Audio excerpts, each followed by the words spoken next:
ಶ್ರೀ ಸತ್ಯನಾರಾಯಣ ಸ್ವಾಮಿಯವರ ವ್ರತಕಥೆಯ ಪ್ರಾರಂಭ. ಈ ಕಥೆಯು 5 ಅಧ್ಯಾಯಗಳಾಗಿ ಒಳಗೊಂಡಿದ್ದು 18 ಮಹಾಪುರಾಣಗಳಲ್ಲಿ ಒಂದಾಗಿರ್ತಕ್ಕಂತಹ ಸ್ಕಾಂದ ಮಹಾಪುರಾಣದ ರೇವಾಕಾಂಡದಲ್ಲೇ ಬರುತ್ತೆ.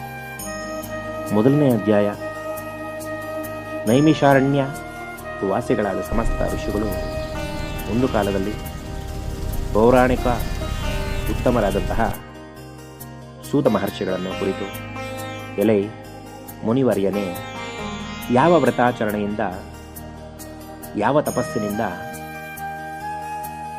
ಅಭೀಷ್ಟವನ್ನು ಹೊಂದಬಹುದು ಎಂದು ಆ ಸಮಸ್ತವನ್ನು ಕೃಪೆಯಿಂದ ಹೇಳಬೇಕೆಂದು ಪ್ರಾರ್ಥಿಸುತ್ತಾರೆ.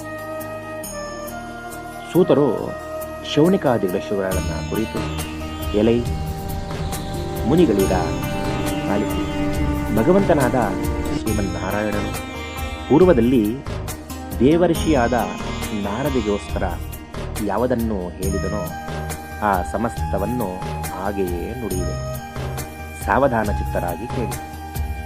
ಲೋಕಾನುಗ್ರಹ ಮಾಡಬೇಕೆಂಬ ಬಯಕೆಯಿಂದ ನಾರದರು ಸಮಸ್ತ ಲೋಕಗಳನ್ನು ಸುತ್ತ ಭೂಲೋಕಕ್ಕೆ ಬಂದರು. ಅನಂತರ ಅಲ್ಲಿ ನಾನಾ ವಿಧವಾದ ಕಷ್ಟಗಳಿಂದ ಕೂಡಿದಂಥ ಅನೇಕ ಯೋನಿಗಳಲ್ಲಿ ಉದ್ಭವಿಸಿದಂಥ ತಮ್ಮ ಪೂರ್ವಾರ್ಜಿತ ಕರ್ಮ ಫಲಗಳಿಂದ ಕಷ್ಟಪಡುತ್ತಿರುವವರನ್ನು ನೋಡಿ, ಈ ಲೋಕದ ಸಂಕಷ್ಟಗಳ ಪರಿಹಾರ ಯಾವ ಉಪಾಯದಿಂದ ಸಾಧ್ಯವಾಗಬಹುದೆಂದು ಮನಸ್ಸಿನಲ್ಲಿ ಯೋಚಿಸಿ ವೈಕುಂಠವನ್ನು ತಲುಪಿಸಿದ.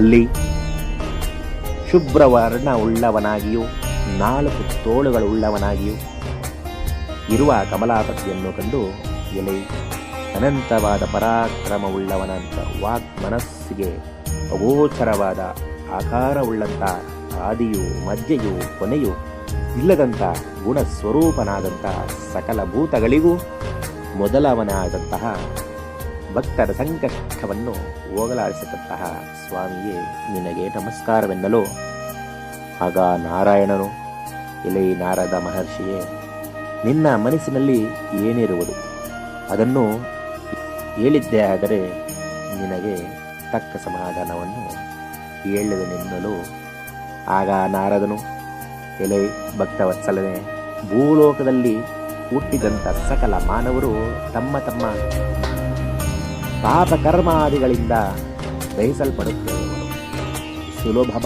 ಸುಲಭದಲ್ಲಿ ಅವರ ಸಂಕಷ್ಟ ಹೇಗೆ ಪರಿಹಾರವಾಗುವುದು ಅದನ್ನು ನನ್ನಲ್ಲಿ ನೀನು ದಯ ತೋರಿ ತಿಳಿಸೆನ್ನಲು, ಆಗ ಭಗವಂತನು, ನಾರದ,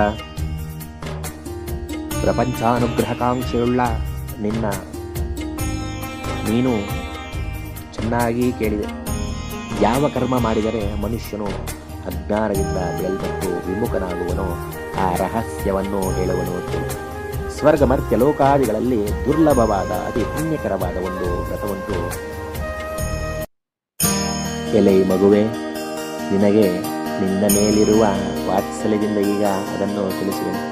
ವಿದ್ಯುಕ್ತವಾದ ಸ್ವಲ್ಪವೂ ಲೋಪವಿಲ್ಲದಂತೆ ಸತ್ಯನಾರಾಯಣ ವ್ರತವನ್ನು ಮಾಡಿದ್ದಲ್ಲಿ ಇಹಲೋಕದಲ್ಲಿ ಸಮಸ್ತ ಸುಖಗಳನ್ನು ಅನುಭವಿಸಿರಿ, ಪರಲೋಕದಲ್ಲಿ ಮುಕ್ತಿಯನ್ನು ಹೊಂದುವಿರಿ ಎಂಬುದಾಗಿ ನುಡಿದ ಭಗವತ್ ವಾಕ್ಯವನ್ನಾಲಿಸಿ ನಾರದ ಮಹರ್ಷಿಯು, ಎಲೆ ಜಗದೊಡೆಯನೆ, ಈ ಸತ್ಯನಾರಾಯಣ ವ್ರತವನ್ನು ಮಾಡಲು ಫಲವೇನು ಮತ್ತು ಇದರ ವಿಧಾನವೆಂಥದ್ದು? ಯಾರಿಂದ ಪೂರ್ವದಲ್ಲಿ ಈ ವ್ರತವು ಆಚರಿಸಲ್ಪಟ್ಟಿತು? ಈ ವ್ರತಾಚರಣೆಗೆ ಕಾಲ ಯಾವುದು? ಇವೆಲ್ಲವನ್ನು ಸವಿಸ್ತಾರವಾಗಿ ತಿಳಿಸಬೇಕೆಂದು ಹೇಳಿದ.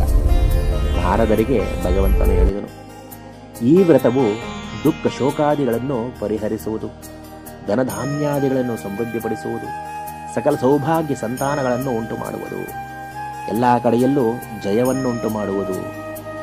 ಯಾವ ದಿನದಲ್ಲಿ ಮನುಷ್ಯನಿಗೆ ಈ ವ್ರತವನ್ನು ಮಾಡಬೇಕೆಂದು ಅಪೇಕ್ಷೆ ಉಂಟಾಗುವುದೋ ಆ ದಿವಸ ಭಕ್ತಿ ಶ್ರದ್ಧೆಗಳಿಂದ ಕೂಡಿ ಸಾಯಂಕಾಲದಲ್ಲಿ ಶ್ರೀ ಸತ್ಯನಾರಾಯಣ ಸ್ವಾಮಿಯನ್ನ ಅರ್ಚಿಸಬೇಕು.